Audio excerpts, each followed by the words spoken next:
Hey Psych2Goers, welcome back to our channel. Have you ever wanted to know what someone is feeling or what they meant to say based on their clothing, expressions, or behaviors alone? Maybe you've seen too many episodes of Sherlock, and so now you're determined to become a detective yourself. While no one can read another's mind, not even Sherlock Holmes is that good, there are some tricks that can help you get a better understanding of others and what they really mean to say. Here are some tips on how to read nearly anyone. Number 1, be open-minded and unbiased. If you wanna learn to read people, you must first practice approaching people with an open mind. We all have hidden biases within us based on past experiences, current emotions, and interactions. If we judge someone too quickly, we're more prone to misreading others. Practice entering a new encounter with an open mind. According to Judith Orloff, MD in Psychology Today, you must surrender to other vital forms of information so that you can learn to read the important nonverbal intuitive cues that people give off. To do this, you must also be willing to surrender any preconceptions or emotional baggage, such as old resentments or ego clashes that stop you from seeing someone clearly. The key is to remain objective and receive information neutrally without distorting it. Number 2, enter open-minded, but be aware of your instinctive feelings. While it's best to be open-minded, it may not be a good idea to ignore our gut feelings and first impressions entirely right away. Why? Our first impressions may be more accurate than we think, according to research published in the Personality and Social Psychology Bulletin in 2009. The study had subjects view full body photos of 123 strangers. The strangers were viewed in either a controlled, neutral pose and facial expression, or the strangers naturally posed themselves in an expressive pose. When the subjects saw the photos of the strangers expressing themselves naturally, their judgments of them were correct for 9 out of 10 personality traits.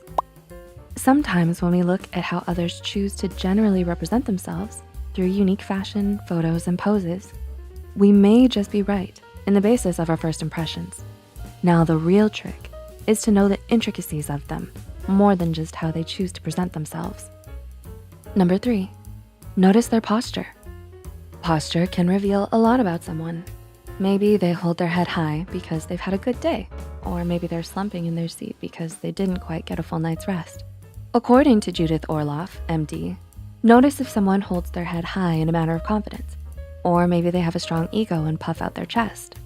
Orloff also notes, walking in an indecisive manner with your head low and cowered could be a sign of low self-esteem in some cases.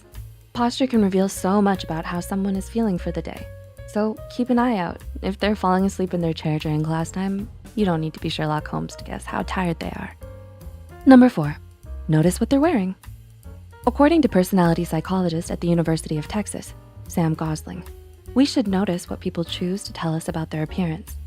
Gosling calls these signs identity claims, and they can include little things like what they wear, tattoos, bumper stickers, to even our screensaver.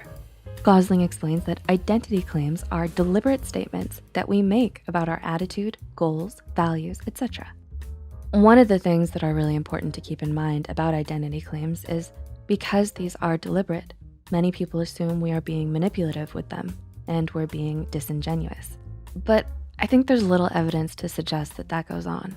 I think generally people really do want to be known. They'll even do that at the expense of looking good. They'd rather be seen authentically than positively if it came down to that choice.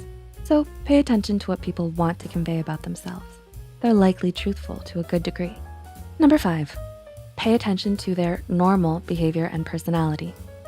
Each of us has our own unique mannerisms and behaviors that reflect our personality.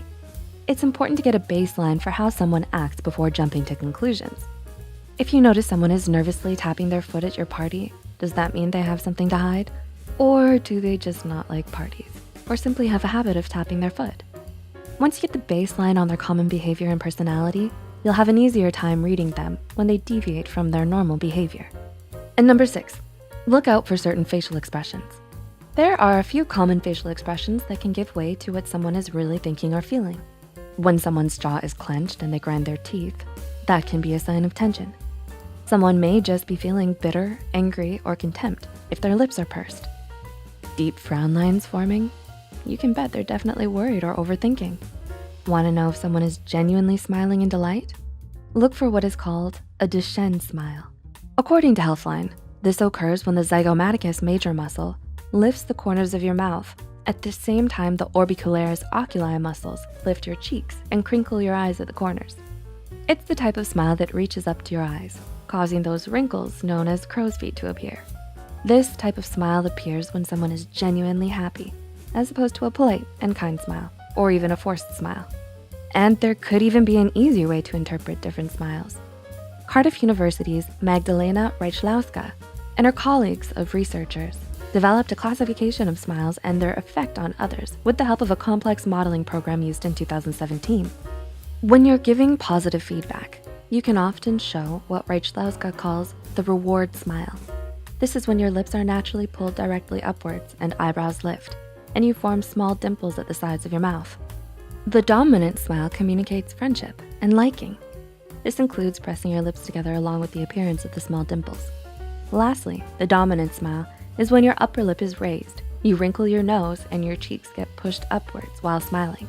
During this smile, you raise your upper lids and you sort of sneer with the indentation between your nose and mouth naturally deepening. So if you happen to notice someone you've been recently talking to using the dominant smile, they may just be trying to be your friend. Unless they're smiling in their sleep. Then maybe they're just really tired and having a good dream. So, do you think you'll be able to read others better now with a bit of practice? Are you the next Sherlock Holmes in the making? Tell us in the comment section down below. If you enjoyed this video, don't forget to click the like button and share this video with a friend. Subscribe to Psych2Go and hit the notification bell icon for more content like this. And as always, thanks for watching.